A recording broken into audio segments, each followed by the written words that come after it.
7 ಸಭೆಗಳಲ್ಲಿ 3ನೇ ಸಭೆ ತುಂಬ ಮುಖ್ಯವಾಗಿರ್ತಕ್ಕಂಥ ಸಭೆ ಪೆರ್ಗಮ ಸಭೆ.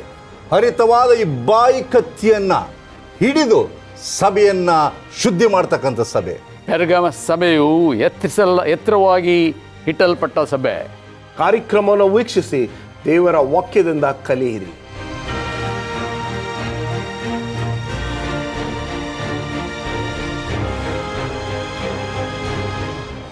ರೆವಲೇಷನ್ ರಿವೀಲ್ಡ್ ಪ್ರಕಟಣೆಯ ಈ ಕಾರ್ಯಕ್ರಮಕ್ಕೆ ನಿಮಗೆ ಸ್ವಾಗತ. ಬನ್ನಿ ನಮ್ಮ ಅತಿಥಿಗಳನ್ನು ಸ್ವಾಗತ ಮಾಡಿ ಈ ದಿನದ ವಿಷಯ ಏನು ಎಂಬತಕ್ಕಂಥದ್ದನ್ನು ನಾವು ಕಲಿಯೋಣ.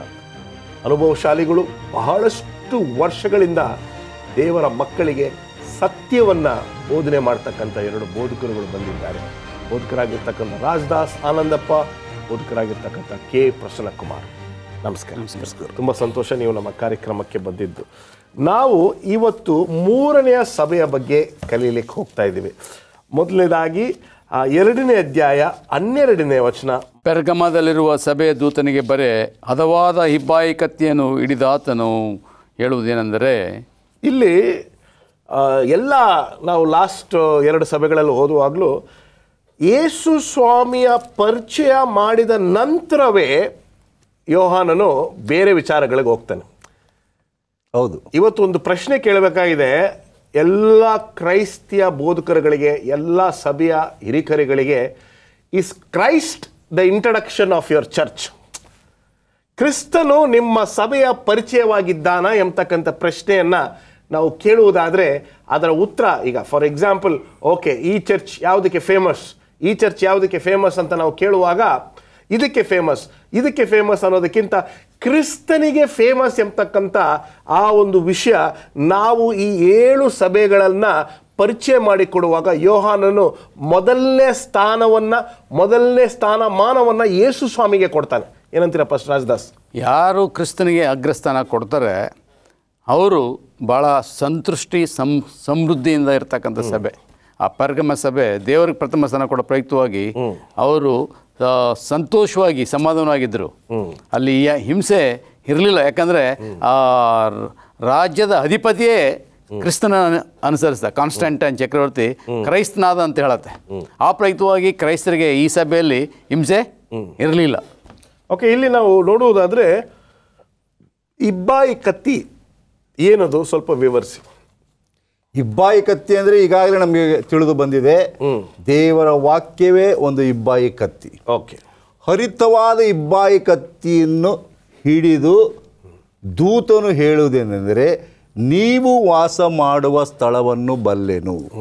ವಂಡರ್ಫುಲ್. ಇಲ್ಲಿ ಇಬ್ಬಾಯಿ ಕತ್ತಿ ಅಂದರೆ ಕೆಲವು ಲೇಖಕರು ಹೇಗೆ ಬರೆದಿದ್ದಾರೆ ಅಂದರೆ, ಹಳೆ ಒಡಂಬಡಿಕೆ ಮತ್ತು ಹೊಸ ಒಡಂಬಡಿಕೆ ಎರಡೂ ಸೇರಿ ಅದು ಇಬ್ಬಾಯಿ ಕತ್ತಿ. ಅದು ಒನ್ ವೇ ಆಫ್ ಟೆಲಿಂಗ್. ಒಂದು ರೀತಿಯಲ್ಲಿ ಹೇಳ್ತಕ್ಕಂಥದ್ದು. ಇನ್ನೊಂದು ರೀತಿಯಲ್ಲಿ ಹೇಳ್ತಕ್ಕಂಥದ್ದು, ಇಬ್ಬಾಯಿ ಕತ್ತಿಗಿರ್ತಕ್ಕಂಥ ಒಂದು ಗುಣ ಅದು ನಿಮ್ಮನ್ನು ಭೇದಿಸಿ ಸಂಪೂರ್ಣವಾಗಿ ಒಳಗಿನಿಂದ ಶುದ್ಧಿ ಮಾಡಬಹುದು. ಸೊ ಆ ಶುದ್ಧತೆ ಮಾಡ್ತಕ್ಕಂಥ ಶಕ್ತಿ ದೇವರ ವಾಕ್ಯಕ್ಕೆ ಮಾತ್ರ ಇದೆ. ಈಗ ಪೆರ್ಗಮ ಸಭೆ ಎಂಬುದಾಗಿ ಬರುವಾಗ ಇದರ ಅರ್ಥ ನಾವು ಗಮನಿಸಬೇಕಾದ್ರೆ, ಎಲಿವೇಷನ್ ಅಂದರೆ ಬೆಳೆದಂಥ ಸಭೆ, ಎತ್ತರಕ್ಕೆ ಬೆಳೆದಂಥ ಸಭೆ. ಆದರೆ ಒಂದು ದುರಾದೃಷ್ಟಕರ ಇಲ್ಲಿ ಏನು ಹೇಳಿ, ಹೇಗಪ್ಪ ಅಂದರೆ ಎಷ್ಟು ಎತ್ತರವಾಗಿ ಬೆಳೀತು, ಎಷ್ಟು ವೇಗವಾಗಿ ಬೆಳೀತು, ಅಷ್ಟೇ ಆತ್ಮಿಕವಾಗಿ ಬಿದ್ದೋಯ್ತು ಅದು. ಈಗ ಕಾನ್ಸ್ಟಂಟೈನ್ ಕ್ರೈಸ್ತರಾದರು, ಆದರೆ ಯಾವ ಕಾರಣಕ್ಕೆ ಕ್ರೈಸ್ತರಾದರು ಅವರು?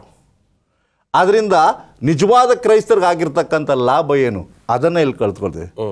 The church was elevated but for wrong. ಅದಕ್ಕೋಸ್ಕರ ಈ ಸಭೆಯನ್ನು ಏನಂತ ಕರೀತಾ ಇದೆ ಅಂದರೆ the church with bad surroundings, the period of Constantine. ಇಲ್ಲಿ ಟೆಂಪ್ರರಿ ಪ್ರಾಸ್ಪರಿಟಿ ಅಷ್ಟೇ, ತಾತ್ಕಾಲಿಕವಾದಂಥ ಸಮೃದ್ಧಿಯನ್ನು ಈ ಸಭೆ ಕಂಡುಕೊಳ್ತು. ನಾವು ಬೆಳೀತಾ ಇದ್ದೀವಿ, ನಮ್ಮ ಸಭೆ ಬೆಳೀತಾ ಇದೆ, ಆರ್ಥಿಕವಾಗಿ ಬೆಳೀತಾ ಇದ್ದೀವಿ, ದುಡ್ಡು ಜಾಸ್ತಿ ಆಗ್ತಾ ಇದೆ, ಒಳ್ಳೆ ಪ್ರಾಜೆಕ್ಟ್. ಸ್ವಾಮಿ ಹೇಳ್ತಕ್ಕಂಥದ್ದು ಆರ್ ಯು ಗ್ರೋಯಿಂಗ್ ಸ್ಪಿರಿಚುವಲಿ, ಆತ್ಮಿಕವಾಗಿ ಬೆಳೀತಾ ಇದ್ದೀರಾ. ಸೊ ಪೆರ್ಗಮ ಸಭೆಯಲ್ಲಿ ಅದು ಎಷ್ಟು ಬೆಳೆಯಿತು ಅಂದರೆ ಕಾಂಪ್ರಮೈಸ್ ಜಾಸ್ತಿ ಆಯಿತು. ಅಲ್ಲಿ ಸಂಧಾನ, ರಾಜಿ ಆಗ್ತಂದು, ರಾಜಿ ಮಾಡ್ಕೊಳ್ಳೋದು, ಹೊರಗಡೆ ಒಳಗಡೆ ಸಭೆ ಮತ್ತು ರಾಜಕೀಯ ಎರಡು ಹೊಂದಾಣಿಕೆಯನ್ನು ಹೊಂದಿಕೊಂಡು ಈ ಸಭೆ ಕೆಟ್ಟೋಯ್ತು. ಈ ಸಭೆ ಹೆಚ್ಚು ಕಡಿಮೆ 1,100 ವರ್ಷಗಳಿದ್ದಂಥ ಸಭೆ, 313ರಿಂದ 538ರವರೆಗೆ ಇರ್ತಕ್ಕಂಥ ಒಂದು ಸಭೆ. ಈ ಸಭೆಯನ್ನ ಕುರಿತು ಸ್ವಾಮಿ ಕೊಡ್ತಕ್ಕಂಥ ಒಂದು ವಾಕ್ಯ ಏನಪ್ಪ ಅಂದ್ರೆ, ಅದು ಸೈತಾನನ ಸ್ಥಳವಾಗಿದೆ. ಆ ವಚನವನ್ನು ಓದೋಣ, ತುಂಬಾ ಚೆನ್ನಾಗಿದೆ. ಫಸ್ಟ್ ರಾಜದಾಸ್ ದಯವಿಟ್ಟು 13ನೇ ವಚನವನ್ನು ಓದಿ. ಹದವಾದ ಇಬ್ಬಾಯಿ ಕತ್ತಿಯನ್ನು ಹಿಡಿದಾತನು ಹೇಳುವುದೇನೆಂದರೆ, ನೀನು ವಾಸ ಮಾಡುವ ಸ್ಥಳವನ್ನು ಬಲ್ಲೆನು, ಅದು ಸೈತಾನನ ಸಿಂಹಾಸನವಿರುವ ಸ್ಥಳವಾಗಿದೆ. ನೀನು ನನ್ನ ಹೆಸರನ್ನು ಬಿಡದೆ ಹಿಡಿದು ಕೊಂಡಿದ್ದಿ. ನೀನು ಇರುವ ಸೈತಾನ ನಿವಾಸದಲ್ಲಿ ನನಗೆ ನಂಬಿಗಸ್ತನು ಸಾಕ್ಷಿಯಾದ ಅಂತಿಪನು ಕೊಲ್ಲಲ್ಪಟ್ಟ ದಿವಸಗಳಲ್ಲಿ ಯಾದರೂ ನನ್ನಲ್ಲಿಟ್ಟಿರುವ ನಂಬಿಕೆಯನ್ನು ನೀನು ಮರೆ ಮಾಡಲಿಲ್ಲ. ಎಷ್ಟು ದುಃಖಕರವಾಗಿರ್ತಕ್ಕಂಥ ವಿಷಯ ಅಂದರೆ, ಯೇಸು ಸ್ವಾಮಿ ದೇವರು ನೇರವಾಗಿ ನೀನು ಸಭೆ ಅಂತ ಯಾವುದನ್ನು ಅಂದ್ಕೊಂಡಿದೆಯೋ, ನೀನು ಎಲ್ಲಿ ಹೋಗಿ ಪ್ರಾರ್ಥನೆ ಮಾಡ್ತಾ ಇದೆಯೋ, ನೀನು ಎಲ್ಲಿ ಸಮಯ ಕಳೀತಾ ಇದೆಯೋ, ಅದು ಸೈತಾನನ ಒಂದು ಸ್ಥಳ ಅಂತ ಹೇಳಿದ್ರೆ ಇದಕ್ಕಿಂತ ಒಂದು ದುಃಖಕರವಾಗಿರ್ತಕ್ಕಂಥ ವಿಷಯ ಬೇರೆ ಇಲ್ಲ. ಏನಂತೀರಪ್ಪ? ನೇರವಾಗಿ ಹೇಳ್ತಿದ್ದಾನೆ. ಅವರ ಪರಿಸ್ಥಿತಿ ಹೇಗಿದೆ ಅಂದರೆ ಅವ್ರಿಗೆ ಗೊತ್ತೇ ಇರಲಿಲ್ಲ. ಅವರು ಸೈತಾನನ ನಿವಾಸದಲ್ಲಿ ಇದ್ದೇವೆ ಅಂತ ತಿಳ್ಕೊಳ್ಳೋದು, ಕ್ರಿಸ್ತನನ್ನೇ ಆರಾಧಿಸಿದ್ದಾರೆ, ಆದರೆ ಸೈತಾನ್ ನಿವಾಸದಲ್ಲಿ. ಪರಿಸ್ಥಿತಿ ಹೇಗಿದೆ ನೋಡಿ. ಈ ಕಾರ್ಯಕ್ರಮ ನೋಡ್ತಾ ಇರ್ತಕ್ಕಂಥ ಕ್ರೈಸ್ತಿಯ ಸಭೆಗೆ ಸೇರಿರ್ತಕ್ಕಂಥವ್ರು, ನೀವು ಕ್ರಿಸ್ತನ ನಿವಾಸದಲ್ಲಿದ್ದೀರಾ ಅಥವಾ ಸೈತಾನನ ನಿವಾಸದಲ್ಲಿದ್ದೀರಾ ಎಂಬತಕ್ಕಂಥದ್ದನ್ನು ನಾವು ಕನ್ನಡಿಯನ್ನು ನೋಡಿ, ಯಾವ ಕನ್ನಡಿ ಅಂದರೆ ಇಲ್ಲಿ ನಮ್ಮ ಮುಂದೆ ಇಟ್ಕೊಂಡಿದ್ದೀವಿ ನೋಡಿ, ಈ ಕನ್ನಡಿಯನ್ನು ನೋಡಿದ್ರೆ ನಿಮ್ಗೆ ಗೊತ್ತಾಗುತ್ತೆ. ಮುಂದುವರಿಸಿ. ಇಲ್ಲಿ ಒಂದನ್ನು ನಾವು ತಿದ್ಕೊಳ್ಬೇಕು. ಈ ಸಭೆಯನ್ನು ಪ್ರಶಂಸೆ ಮಾಡ್ತಾ ಇರೋದು ಯಾಕೆ ಅಂದರೆ, ಓದಿ ಕರೆಕ್ಟಾಗಿ ಓದಿದ್ರೆ ತಿಳಿತದೆ. ಸೈತಾನನ ಸಿಂಹಾಸನ ಸ್ಥಳದಲ್ಲಿ ಇದ್ದೀಯಾ, ಆದರೆ ನನ್ನ ಹೆಸರನ್ನು ಬಿಡದೆ ಇಟ್ಕೊಂಡಿದೀಯಾ. ವಂಡರ್ಫುಲ್. ಎರಡು ಗಾಡ್ ಈಸ್ ಅಪ್ರಿಷಿಯೇಟಿಂಗ್ ಪೀಪಲ್. ಆ ವಾತಾವರಣ ಚೆನ್ನಾಗಿಲ್ದೇ ಇದ್ರೂ ಸಹ ಕೆಲವರು ಇದ್ದೀರಾ ನೀವು, ಅವ್ರನ್ನ ಕುರಿತು ಸ್ವಾಮಿ ಹೇಳ್ತಾನೆ, ನೀನು ಇರುವ ಸೈತಾನ ನಿವಾಸದಲ್ಲಿ ನನಗೆ ನಂಬಿಗಸ್ತನು ಸಾಕ್ಷಿಯೂ ಆಗಿದ್ದ ಅಂತಿಪ್ಪನು ಕೊಲ್ಲಲ್ಪಟ್ಟ ದಿನಗಳಲ್ಲಿ ನನ್ನಲ್ಲಿಟ್ಟಿರುವ ನಂಬಿಕೆಯನ್ನು ನೀನು ಮರೆ ಮಾಡಿರಲಿಲ್ಲ. ಇಲ್ಲಿ ಒಬ್ಬ ವ್ಯಕ್ತಿ ಬಗ್ಗೆ ಇದೆ, ಅಂತಿಪಾಸ್ ಎಂಬುದಾಗಿ. ಆಂಟಿಪಾಸ್ ಅಂದ್ರೆ ಯಾರು ಅಂದ್ರೆ, ಆಂಟಿಪಾಸ್ ಅಂದ್ರೆ ಒಬ್ಬ ವ್ಯಕ್ತಿ ಹೆಸರಲ್ಲ ಇದು. ಓಕೆ. ಆಂಟಿ ಅಂದ್ರೆ ವಿರೋಧ, ಪಾಸ್ ಅಂದ್ರೆ ಪೋಪ. ಆಂಟಿಪಾಸ್ ಅಂದ್ರೆ ಪೋಪನಿಗೆ ವಿರೋಧವಾಗಿ ಇದ್ದಂಥ ಒಬ್ಬ ಬಿಷಪ್. ಅಂದ್ರೆ ಇದು ಎಲ್ರಿಗೂ ಸೇರ್ತದೆ. ಯಾರು ಧರ್ಮಕ್ಕೆ ವಿರೋಧವಾಗಿ ನಿಂತುಕೊಳ್ತಾರೆ, ಅವರ ವಿರೋಧವಾಗಿ ನೀವು ನಿಂತುಕೊಂಡಾಗ ನೀವು ಅಂತಿಪಾಸರಾಗ್ತೀರಾ. ನಿಮ್ಮಲ್ಲಿ ಅಂಥ ಗುಣವನ್ನು ನೋಡಿದೆ. ಪ್ರಾರಂಭದಲ್ಲಿ ಸ್ವಾಮಿ ಪರ್ಗಮಗೆ ಹೇಳ್ತಕ್ಕಂಥದ್ದು, ನೀನು ಒಳ್ಳೆಯ ಸಭೆ ಬೆಳೀತಾ ಇದೆಯಾ, ಚೆನ್ನಾಗಿದೆಯಾ, ಸೈತಾನನ ವಾತಾವರಣ ಮಧ್ಯದಲ್ಲಿ ಇದ್ದಾಗ್ಯೂ ಸಹ ನೀನು ಅವರನ್ನು ಪಾಲಿಸಲಿಲ್ಲ. I like you for that. ಯಾಕೆ ಹೇಳ್ತಾ ಇದ್ದೀನಿ ಅಂದರೆ, ಒಂದೊಂದು ಸಭೆಗೂ ನಾನು ಮೊದಲೇ ಹೇಳಿದ್ದೇನೆ, ಒಳ್ಳೆ ಕಾರ್ಯವನ್ನು ಮಾಡುವಾಗ ದೇವರು ಮೆಚ್ಕೊಳ್ತಾನೆ. ನೀವು ಯಾವ ವಾತಾವರಣದಲ್ಲಿದ್ದೀರಾ, ಆ ವಾತಾವರಣದಿಂದ ಒಬ್ಬನು ಮೇಲು ಬಂದಿದ್ದಾನೆ, ಅದನ್ನು ನಾನು ಮೆಚ್ಕೊಳ್ತೀನಿ. ವಂಡರ್ಫುಲ್. ಒಂದು ಸಣ್ಣ ವಿರಾಮಕ್ಕೆ ಸಮಯ ಆಗಿದೆ, ಒಂದು ಸಣ್ಣ ವಿರಾಮ.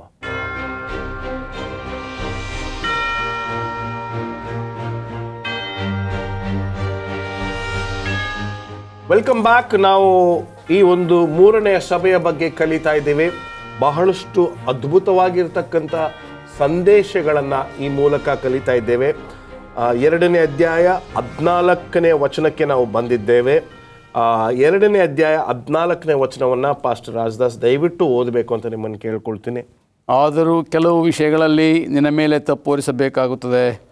ವಿಗ್ರಹಕ್ಕೆ ನೈವೇದ್ಯ ಮಾಡಿದ ಪದಾರ್ಥಗಳನ್ನು ತಿನ್ನುವುದರಲ್ಲಿಯೂ ಜಾರತ್ವ ಮಾಡುವುದರಲ್ಲಿಯೂ ಇಸ್ರೇಲರು ಮುಗ್ಗರಿಸಿ ಬೀಳಬೇಕೆಂದು ಬಿಳಾಮನು ಬಾಲಾಕನಿಗೆ ಹೇಳಿದ ದುರ್ಬೋಧನೆಯನ್ನು ಅವಲಂಬಿಸಿದವರು ನಿನ್ನಲ್ಲಿದ್ದಾರೆ. ಹೇಳಿ ಪಾಸ್ಟರ್ ರಾಜದಾಸ್. ನೀವು I have seen your very practical Adventist. ನಿಮಗೆ ನಾನು ಒಂದು 30-40 ವರ್ಷದಿಂದ ನೋಡ್ತಾ ಇದ್ದೀನಿ. ನೀವು you are very careful about what you eat and what you don't eat. ಇಲ್ಲಿ ನೇರವಾಗಿ ಅನ್ಯರ ಜೊತೆ ಇಜ್ಜೋಡರಾಗಬೇಡಿ ಅಂತಕ್ಕಂಥ ವಿಷಯವನ್ನು ಇಲ್ಲಿ ಪ್ರಸ್ತಾಪ ಮಾಡಿದ್ದಾರೆ. ವಿವರಿಸಿ. ಬೀಳಾಮ ಎಂಬ ಪ್ರವಾದಿ ಇದ್ದದ್ದು ಎಲ್ಲರಿಗೂ ಗೊತ್ತಿದ್ದ ವಿಷಯನೇ. ಆತನ ಏನು ಮಾಡ್ದಂದರೆ, ದೇವಜನರಿಗೆ ಶಪಿಸ್ಲಿಕ್ಕೋಸ್ಕರ ಬಾಲಕನ ಆತನ ಆಹ್ವಾನಿಸಿದಾಗ ಹಣದಾಸೆಗೋಸ್ಕರ ಅವನು ಏನು ಮಾಡೋಕ್ಕೂ ಸಿದ್ಧವಾಗಿದ್ದ. ಅಂದರೆ ದೇವ್ರು ಕೂಡ ನಾವು ಆಟ ಆಡೋಕ್ಕಾಗಲ್ಲ. ಬೀಳಾಮನು ಹಾಗೆ ಹಣಕ್ಕೋಸ್ಕರ ಅವನು ಬಾಲಕನ ಆಹ್ವಾನಕ್ಕೆ ಒಳಗಾಗಿ ಇಸ್ರೇಲರನ್ನು ಶಪಿಸ್ಲಿಕ್ಕೆ ಹೋದ, ಆದರೆ ದೇವ್ರು ಬಿಡಲಿಲ್ಲ. ಆದರೆ ಅವನು ಶಪ್ಸಕ್ಕಾಗದೇ ಪ್ರಯುಕ್ತವಾಗಿ ಅವನೇನು ಮಾಡ್ದ, ಒಂದು ಉರುಳನ್ನು ದೇವ ಜನರಿಗೆ ಇಟ್ಬಿಟ್ಟ. ಅವ್ರೇನು ಮಾಡಂದರೆ, ನೀವು ವಿಗ್ರಹಾರಾಧನೆ ಮಾಡುವಾಗ ಅವ್ರನ್ನ ಆಹ್ವಾನ ಮಾಡಿರಿ, ಅವ್ರ ಹೆಣ್ಮಕ್ಳಿಗೆ ನಿಮ್ಮ ಗಂಡು ಮಕ್ಳು ಕೊಡ್ರಿ, ಈ ರೀತಿ ಮಾಡಿ ಏನು ಮಾಡಿ ನೀವು ಅವರ ಒಡಂಬಡಿಕೆಯನ್ನು ನೀವು ಭಂಗಪಡಿಸ್ಬಿಡ್ರಿ. ಆಗ ದೇವ್ರಿಗೆ ಏನಾಗುತ್ತೆ, ಕೋಪ ಬಂದು ದೇವರೇ ನಾಶ ಮಾಡಿಬಿಡ್ತಾನೆ ಅಂತೇಳಿ ಈ ಒಳಗುಟ್ಟನ್ನು ಕೊಟ್ಟು ದೇವ ಜನರಿಗೆ ಶಾಪ ಆಗಲಿಕ್ಕೆ ಒಂದು ಕಾರಣನಾದ. ಅದನ್ನೇ ಈ ಪರಗಮ ಸಭೆಯಲ್ಲಿ ಬೀಳಾಮನ್ನು ಹೋಲಿಸ್ತಿದ್ದಾರೆ.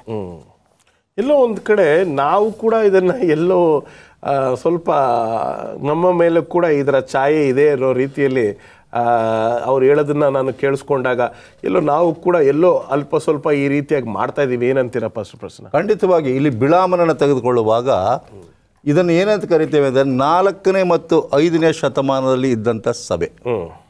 ಈ 4ನೇ ಮತ್ತು 5ನೇ ಶತಮಾನದಲ್ಲಿ ಸಭೆ ಬೆಳೀತಾ ಇತ್ತು, ಆರ್ಥಿಕವಾಗಿ ಬೆಳೀತಾ ಇತ್ತು, ಆತ್ಮಿಕವಾಗಿ ಕುಗ್ಗಿ ಹೋಗ್ತಾ ಇತ್ತು. ಯಾಕೆಂದರೆ ಇದರಲ್ಲಿ ಕಾನ್ಸ್ಟಂಟೈನ್ ಎಂಬತಕ್ಕಂಥ ಚಕ್ರವರ್ತಿ ಸಭೆಯನ್ನು, ರಾಜಕೀಯವನ್ನು ಒಂದಾಗಿ ಮಾಡಿದಂಥವನು. ಹಣದ ಆಸೆಗೋಸ್ಕರ ಇವರು ಸತ್ಯವನ್ನೇ ಬಿಟ್ಟು ಹೋಗಿರ್ತಕ್ಕಂಥವ್ರು. ಉದಾಹರಣೆಗೆ ಒಂದು ವಿಷಯವನ್ನು ಪ್ರಸ್ತಾಪ ಮಾಡಲಿಕ್ಕೆ ಇಷ್ಟಪಡ್ತೇನೆ. ಕಾನ್ಸ್ಟಂಟೈನ್ ಕಾಲದಲ್ಲಿ ರೋಮನ್ ಕ್ಯಾಥಲಿಕ್ ಸಭೆ ಒಂದೇ ಒಂದು ಸಭೆ ಇದ್ದದ್ದು ಆವಾಗ, ಆ ಶತಮಾನದಿಂದಲೂ ಸಹ. ಆ ಸಭೆಯು ಸಹ ಸಬ್ಬತ್ತನ್ನು ಕೈಕೊಳ್ತಾ ಇತ್ತು. ವಂಡರ್ಫುಲ್. 7ನೇ ದಿನ ಶನಿವಾರವೇ ಎಂಬುದಾಗಿ ಕೈಕೊಳ್ತಾ ಇತ್ತು. ಆದರೆ ಯಾವಾಗ ಕಾನ್ಸ್ಟಂಟೈನ್ ಬಂದ, ಆ ಸಮಯದಲ್ಲಿ ಒಬ್ಬ ಬಿಷಪ್ ಇದ್ದರು ಕ್ಯಾಥಲಿಕ್ ಸಭೆಯಲ್ಲಿ, ಈಸುಬಿಯಸ್ ಎಂಬುದಾಗಿ. ಅವರನ್ನು ಕರೆದು ಸಂಧಾನ ಮಾಡ್ತಾರೆ. ನಿಮ್ಮ ಆರಾಧನೆಯನ್ನು ಯಾಕೆ ನೀವು ಶನಿವಾರದಿಂದ ಭಾನುವಾರಕ್ಕೆ ಶಿಫ್ಟ್ ಮಾಡಬಾರ್ದು, ವರ್ಗಾಯಿಸಬಾರ್ದು. ಹೀಗೆ ವರ್ಗಾವಣೆ ಮಾಡಿದ್ರೆ ಅನ್ಯರಾದ ನಾವು ಸಹ ಬರಲಿಕ್ಕೆ ಅನುಕೂಲ ಆಗ್ತದೆ.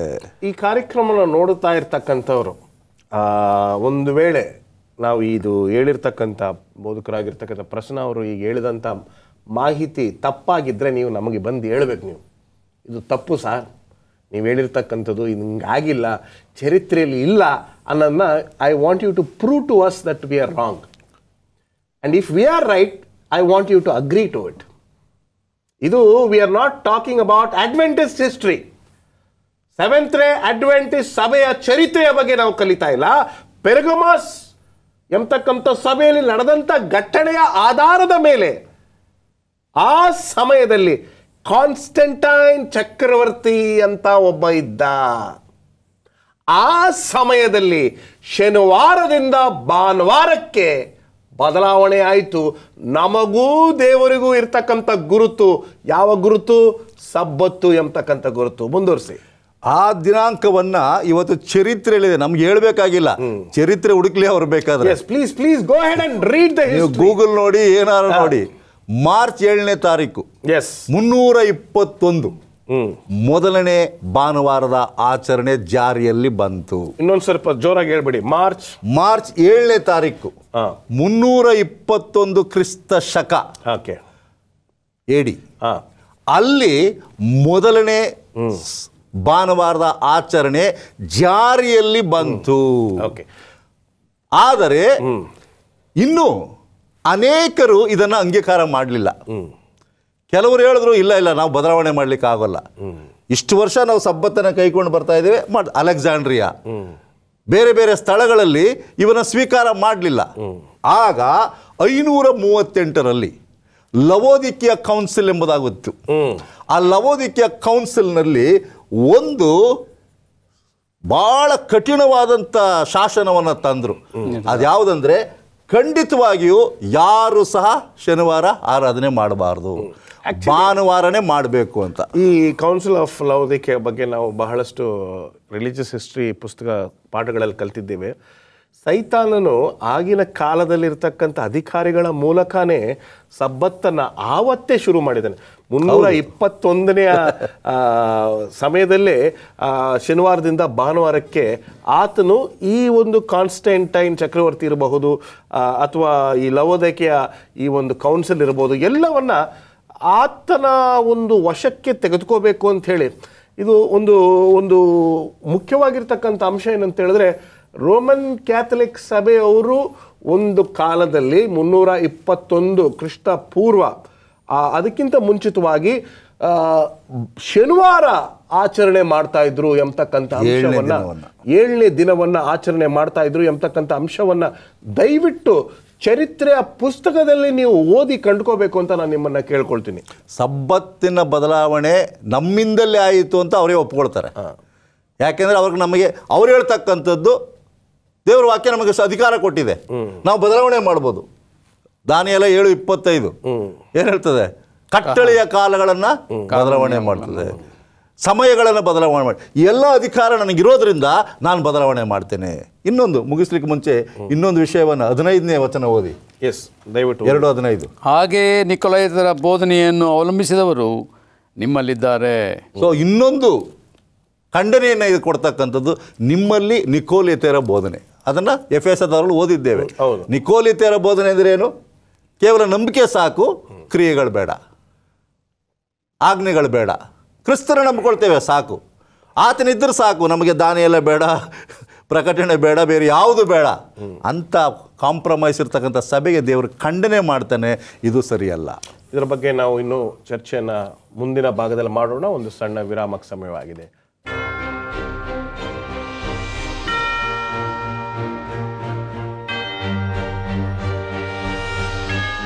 Welcome back. 2ನೇ ಅಧ್ಯಾಯ 12ರಿಂದ ನಾವು ಕಲಿತಾ ಇದ್ದೀವಿ. ಈಗ 15ನೇ ಅಧ್ಯಾಯಕ್ಕೆ 15ನೇ ವಚನಕ್ಕೆ ಬಂದಿದ್ವಿ. ಈಗ 16, 15, 16, 17 ನಾವು ಓದೋಣ. ಮೊದಲನೇದಾಗಿ 16 ಓದಬೇಕು ಅಂತ ಕೇಳ್ಕೊಳ್ತೀನಿ ಪಾಸ್ಟರ್ ರಾಜದಾಸ್. ಆದುದರಿಂದ ದೇವರ ಕಡೆಗೆ ತಿರುಗಿಕೊಳ್ಳದಿದ್ದರೆ ನಾನು ಬೇಗನೆ ನಿನ್ನ ಬಳಿಗೆ ಬಂದು ನನ್ನ ಬಾಯಿಯ ಕತ್ತಿಯಿಂದ ಅವರ ಮೇಲೆ ಯುದ್ಧ ಮಾಡುವೆನು. ದೇವರ ಆತ್ಮನು ಸಭೆಗಳಿಗೆ ಹೇಳುವುದನ್ನು ಕಿವಿಯುಳ್ಳವನು ಕೇಳಲಿ. ತುಂಬ ನೇರವಾಗಿ ದ ಬ್ಯೂಟಿ ಆಫ್ ಬೈಬಲ್, ಈ ಸತ್ಯವೇದದ ಸುಂದರತೆ ಏನಂತ ಹೇಳಿದ್ರೆ ನೇರವಾಗಿ ಮಾತಾಡುತ್ತೆ. It simply talks very frankly and openly.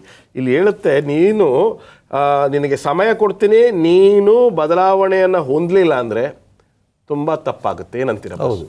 ಇಲ್ಲಿ ಆಗಿನಿಂದಲೂ 7 ಸಭೆಗೆ ಇರ್ತಕ್ಕಂಥ ಒಂದು ಕಾಮನ್ ರಿಪ್ರೂಫ್ ಏನಪ್ಪ ಅಂದರೆ ರಿಪೆಂಟ್.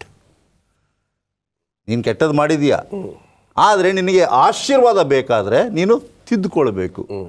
ಇಲ್ಲಿ ಒಂದು ವಿಷಯವನ್ನು ಪ್ರಸ್ತಾಪ ಮಾಡ್ತೇನೆ. ಇಲ್ಲಿ ಹೇಳ್ತದೆ, ನನ್ನ ಬಾಯೊಳಗಿನ ಕತ್ತಿಯಿಂದ, 2 ಇಬ್ಬಾಯಿ ಕತ್ತಿ. ಇದನ್ನು ನೀನು ಮಾಡ್ತಿರ್ತಕ್ಕಂಥ ತಪ್ಪು ಯಾವುದಂದರೆ, ಒಂದು ಬಿಳಾಮನ ತತ್ವವನ್ನು ಪರಿಪಾಲನೆ ಮಾಡ್ತಾ ಇದೆಯಾ, ಇನ್ನೊಂದು ನಿಕೋಲಿತೆಯರ ತತ್ವವನ್ನು ಪರಿಪಾಲನೆ ಮಾಡ್ತಾ ಇದೆಯಾ. ಇವುಗಳನ್ನು ಪರಿಪಾಲನೆ ಮಾಡೋದ್ರಿಂದ ನೀನು ಎಚ್ಚೆತ್ತುಕೊಂಡು ಹೊರಗಡೆ ಬರದೇ ಇದ್ದರೆ ನೀನು ನಾಶ ಆಗ್ತೀಯ. God is giving us a counsel. ಒಂದು ಎಚ್ಚರಿಕೆಯನ್ನು ಕೊಡ್ತಾನೆ. ಆ ಎಚ್ಚರಿಕೆ ಏನಂದರೆ, ಅವರ ಮೇಲೆ ಯುದ್ಧ ಮಾಡ್ತೇನೆ ನಾನು, ಅವರನ್ನು ತಿದ್ದುತ್ತೇನೆ ನಾನು, ಕಿವಿಯುಳ್ಳವನು ಕೇಳಲಿ. ದೇವರ ಸಲಹೆಗಳನ್ನು ಯಾವ ಸಭೆ ಸ್ವೀಕಾರ ಮಾಡೋಲ್ಲ ಆ ಸಭೆ ನಾಶ ಆಗ್ತದೆ. ದೇವರು ಕೆಲವು ಸಭೆಗಳಿಗೆ ಕಡಾಖಂಡಿತವಾದಂಥ ಒಂದು ತತ್ವಗಳನ್ನು, ಒಂದು ಸಲಹೆಗಳನ್ನ ಕೊಡ್ತಾನೆ. ಈಗ ಮಾಡಲೇಬೇಕು, ನೀನು ಮಾಡಿಲ್ಲ ಅಂದರೆ ನಿನಗೆ ಶಿಕ್ಷೆ ಆಗ್ತದೆ ಎಂಬುದಾಗಿ. ಒಂದು ವೇಳೆ ನೀನು ಮಾಡಿದ್ರೆ ನಿನಗೆ ಒಂದು ವಾಗ್ದಾನ ಇದೆ. ಸೊ ಪ್ರತಿಯೊಂದು ಸಭೆಗೂ 5 ಗುಣಗಳನ್ನು ಸ್ವಾಮಿಯಾಗಿ ಕೊಡ್ತಾನೆ. ಒಳ್ಳೆಯದನ್ನು ಮಾಡಿದಾಗ ಪ್ರಶಂಸೆ ನೀಡ್ತಾನೆ, ಕೆಟ್ಟದನ್ನು ಮಾಡಿದಾಗ ಖಂಡಿಸ್ತಾನೆ, ಕೆಟ್ಟದನ್ನು ತಿದ್ದುಕೊಳ್ಳಿಕ್ಕೆ ಸಲಹೆ ಕೊಡ್ತಾನೆ, ಆಮೇಲೆ ಸ್ವಾಮಿ ಆ ವಾಗ್ದಾನವನ್ನು ಕೊಡ್ತಾನೆ. ಇವೆಲ್ಲವನ್ನು ಮಾಡುವಾಗ ಕ್ರಿಸ್ತನು ಕೇಂದ್ರ ಬಿಂದು. ಕ್ರಿಸ್ತನಿಲ್ಲದೆ ಸಭೆ ಶುದ್ಧಿಯಾಗಲು ಸಾಧ್ಯವಿಲ್ಲ.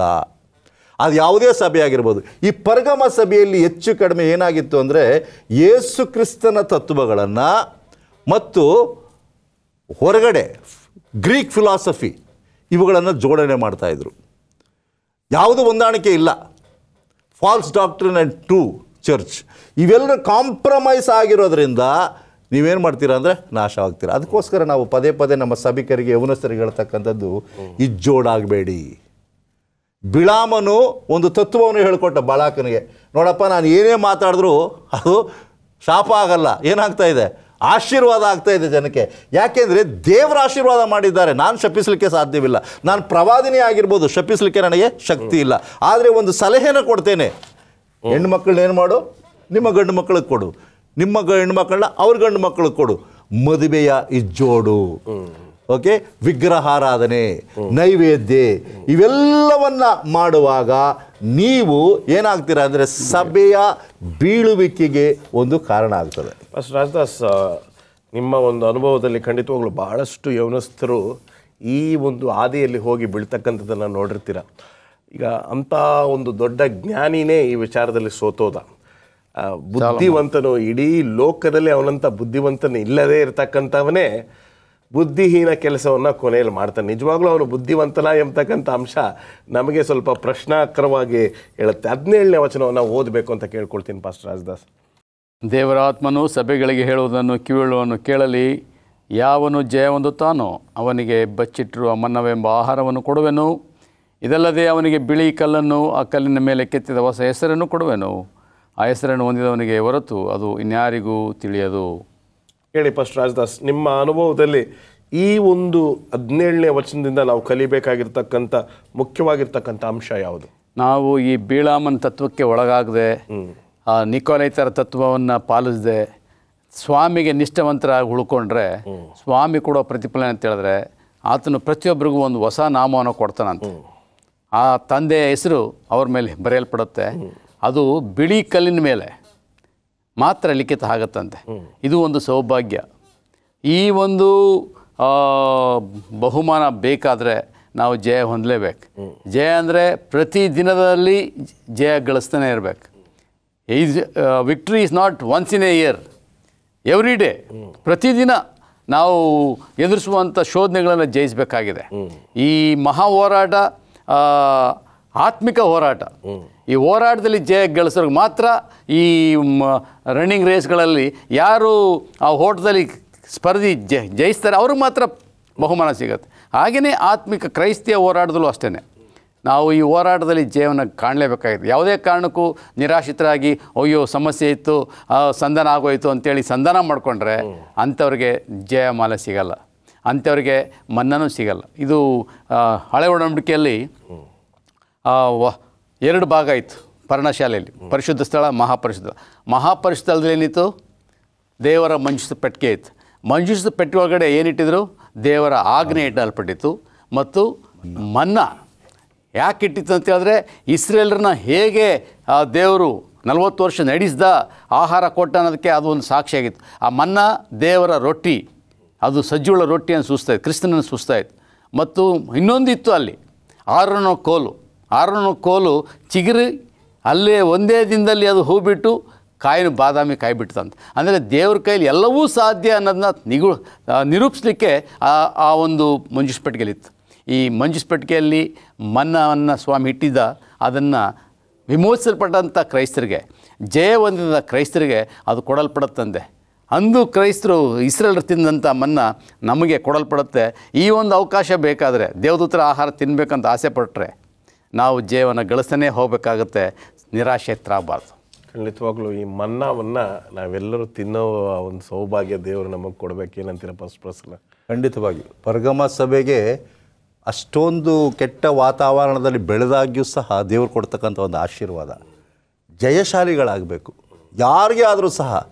ಹೀ ದಟ್ ಓವರ್ಕಮರ್ ಅಂಥವ್ರಿಗೆ ಮಾತ್ರ ಇವೆಲ್ಲ ವಾಗ್ದಾನಗಳು ಸಿಗ್ತಕ್ಕಂಥದ್ದು. ಇಂದಿನ ಸಭೆಗಳಿಗೂ ಸಹ ಅದೇ ವಾಗ್ದಾನ ಸ್ವಾಮಿ ಕೊಡ್ತಾನೆ. ಕಿವಿ ಉಳ್ಳವನು ಕೇಳಲಿ. ಎಲ್ಲ ಸಭೆಗೂ ಸ್ವಾಮಿ ಮಾತಾಡ್ತಾ ಇದ್ದಾನೆ, ಆದರೆ ಕೆಲವು ಸಭೆ ಕಿವಿ ಮುಚ್ಕೊಂಡಿದೆ. ಹಿತ್ತಾಳೆ ಕಿವಿ ಅಂತಿದೆಯಲ್ಲ, ಕೇಳ್ತಾ ಇಲ್ಲ. ಕಿವಿಯನ್ನು ತೆರೆದು ದೇವರ ಸಲಹೆಗಳನ್ನು, ಎಚ್ಚರಿಕೆಯ ಮಾತುಗಳನ್ನು ಕೇಳಿಸಿಕೊಂಡಾಗ ನಮಗೂ ಸಹ ಮನ್ನಾ ಸಿಗುವಂಥದ್ದಾಗಿದೆ, ನಮ್ಮ ಹೆಸರು ಬಿಳಿಯ ಕಲ್ಲು ಮೇಲೆ ಬರೆಯುವಂಥದ್ದಾಗಿದೆ, ಮತ್ತು ವಿಶೇಷವಾಗಿ ನಾವು ತಂದೆಯ ಹೆಸರನ್ನು ಹೊಂದಿಕೊಳ್ಳುತ್ತೇವೆ. ವಂಡರ್ಫುಲ್. ಇದರ ಬಗ್ಗೆ ಇನ್ನೂ ಕಲಿಬೋದು, ಆದರೆ ಸಮಯ ಬದ್ಧರಾಗಿದ್ದೇವೆ. ದೇವರು ನಿಮ್ಮಿಬ್ಬರನ್ನು ಆಶೀರ್ವದಿಸಲಿ. ನಮಸ್ಕಾರ. ಪ್ರಿಯ ದೇವರ ಮಕ್ಕಳೇ, ನಿಮ್ಮ ಸಭೆಯು, ನಿಮ್ಮ ಸಭಿಕರು ಕಮಲದಂತೆ ಇರಬೇಕು ಎಂಬತಕ್ಕಂಥದ್ದೇ ಸಂದೇಶ ಪರ್ಗಮ ಸಭೆಯಿಂದ. ಯಾವುದೇ ವಾತಾವರಣದಲ್ಲಿ ನೀವು ಬೆಳೆದರೂ ಸರಿ, ದೇವರಿಗೆ ನಿಜವಾಗಿರ್ತಕ್ಕಂಥ ಭಕ್ತಿವಂತರಾಗಿದ್ದರೆ ಖಂಡಿತವಾಗ್ಲೂ ನಿಮ್ಮ ಹೆಸರನ್ನು ಕೂಡ ಆ ಬಿಳಿಯ ಕಲ್ಲಿನ ಮೇಲೆ ಬರೆಯಬಹುದು. ದೇವರು ನಿಮ್ಮನ್ನು ಆಶೀರ್ವದಿಸಿ.